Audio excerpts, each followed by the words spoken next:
Donc, là-bas, nous avons deux conditions lorsque nous voulons maximiser le profit. Mais tandis que ici, c'est une seule condition. Vous posez la dérivée de chiffre d'affaires par rapport à Q égale à 0. C'est bon? Deuxième élément au niveau de quoi? Au niveau de autres objectifs. Lorsqu'on va nous parler de tarification, c'est bon? On va nous parler de tarification. Il y a deux types de tarification. D'abord, il y a tarification au coût marginal. Donc, tarification au coût marginal. Qu'est-ce qui se passe? C'est-à-dire que, si on parle de tarification au coût marginal, c'est d'imposer ou bien de dire à une entreprise qui est en situation de monopole ici, de se présenter en situation de quoi? En concurrence pure et parfaite. Je vais dire un exemple là ici. Si quelqu'un ou bien une entreprise est en situation de monopole, quitte et va au niveau de quoi? Marché concurrence pure et parfaite, on est tous d'accord que l'entreprise là va faire des pertes. Il va réaliser des pertes. Pourquoi? Parce que j'ai pris l'exemple ici, P égale à 47. Et au niveau de concurrence pure et parfaite, peut-être concurrence pure et parfaite, le prix égale à 20 francs. On est d'accord que quoi? Quand il va quitter, aller là-bas, lui, il serait quoi? Incapable de fixer le prix. Ce qui veut dire que quoi? Il y aura une perte. Voilà. Il ne va plus gagner comme auparavant. Donc, c'est ça que nous appelons tarification au coût marginal. De ramener une entreprise qui est en situation de monopole en situation de concurrence pure et parfaite. Voilà. Donc, c'est ce qui se passe ici. Et dans ce cas, il faut faire quoi? Il faut poser P égale à coût marginal. Il n'y a pas de souci. Tu poses P égale à coût marginal. C'est-à-dire que tu es en situation de monopole, tu es en situation de monopole, mais tu es obligé ici de faire quoi? De poser la condition d'équilibre P égale à coût marginal.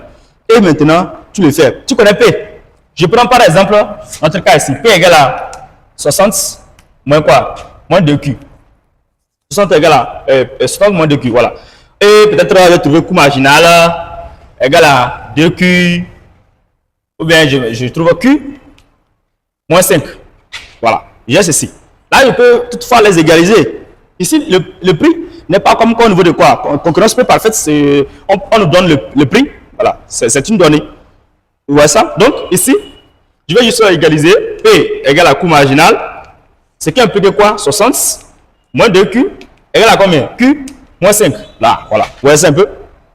Là, je vais juste maintenant faire des ajustements. Donc, j'aurai ici quoi? Moins 2Q plus, non, c'est moins Q égale à moins 5 moins combien? Moins 60. Voilà. Donc, ici, j'aurai quoi? J'aurai moins 3Q. Et ici, moins combien? Moins 65. Là, les mots là vont se simplifier. On est d'accord. Le moins qui ici va aller là pour ça va plus. Voilà. Je vais juste tirer Q. Ça serait quoi? 65 sur combien? 3. Voilà, c'est ça. Donc, c'est juste, tu prends P qu'on t'a donné en situation de monopole, qui est ici. Tu poses avec la coût marginal. Et ce que tu fais là, ça veut dire que désormais, quand tu trouves Q là, tu viens, tu remplaces où? Ici. Pour trouver P. Voir, quelle serait maintenant ta situation? Il y aura une perte. On va constater que quoi? Et le prix qui était ici, c'est 47. Et en concurrence pure parfaite, c'est 20. Ça veut dire qu'il y a une diminution de prix. Lorsque le prix diminue, la quantité augmente. Vous allez voir que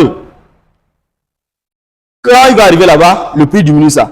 Et il y aura beaucoup de demandeurs sur le marché. Quand le prix diminue, la quantité augmente. Et quand le prix augmente, la quantité diminue. Mais à ne pas oublier que quoi? En situation de monopole, même une entreprise qui est à cette situation-là, il peut fixer le prix à n'importe quel niveau, il y aura toujours la demande. C'est bon? Donc ça c'est deuxième objectif. Et un troisième objectif, c'est tarification au coût moyen. Troisième objectif. Ici, on va nous parler de quoi? Et tarification au coût moyen veut dire que on va nous dire que bon, il faut poser une condition pour que quoi? L'entreprise ne fait pas de pertes. L'entreprise, il ne faut pas qu'elle va faire des pertes. Donc, dans ce cas, nous sommes en situation de quoi? De monopole, en situation de monopole. Et on dit que quoi? De faire de telle manière que quoi? Cette entreprise-là ne fait pas quoi? Des pertes. Ce qui veut dire que on veut nous parler de tarification au coût moyen, ce qui correspond quoi? Au prix, correspond au prix de Ramsey boîté. Donc, ce qui correspond au prix de Ramsey boîté. Là, ici, il faut juste poser quoi? P égale à coût moyen. Et nous connaissons P, c'est lui ici. Vous prenez votre P là. Le coût moyen, on sait comment déterminer le coût moyen. Donc, avec coût moyen, ça fait coût total sur Q. Donc, une fois on trouve le coût moyen, on va les égaliser maintenant. Voir ça, c'est quelle quantité on va trouver. Et revenir maintenant dans P pour remplacer Q pour trouver quoi? La valeur de P. Et voir aussi, dans ce cas, quelle sera notre situation. Est-ce que la quantité augmente, c'est-à-dire la demande augmente, et quel sera alors le prix? Vous voyez? Donc, c'est un peu ça, ce qu'on peut donner au niveau de quoi? L'objectif de quoi? Autre objectif de quoi? De monopole, voilà, de monopole. Et je rappelle aussi que quoi? Un monopolaire ne peut jamais fixer son prix où la demande est inélastique. Dans la zone où la demande est inélastique. Dans la zone du marché où la demande est inélastique, ce qui veut dire là-bas, le consommateur est insensible au prix. Donc, le monopolaire ne peut jamais fixer son prix dans cette zone. Voilà. Donc, c'est un peu ce que nous pouvons aussi retenir dans cette partie. Voilà. Ok. Donc, on a fini comme ça. Deuxième type de marché qui est le monopole. C'est bon?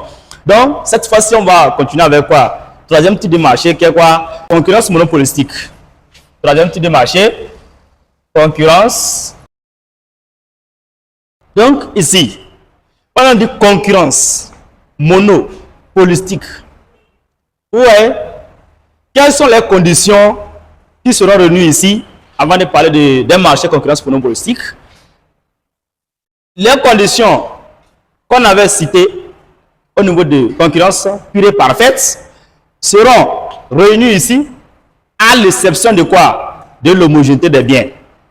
Ce qui veut dire que ici, les conditions, je prends la première condition, c'était quoi? C'était l'atomicité de quoi? De l'offre et de la demande. C'est-à-dire un très grand nombre d'offreurs et un très grand nombre de demandeurs. Donc, ici, il y avait atomicité d'offre et de la demande. Et de la demande. Et de la demande. Et ensuite, il y avait quoi? Il y avait l'homogénéité des biens. Cette fois-ci, on ne va pas parler de quoi? D'homogénéité des biens, mais on va parler de quoi? De la différenciation des biens. Voilà.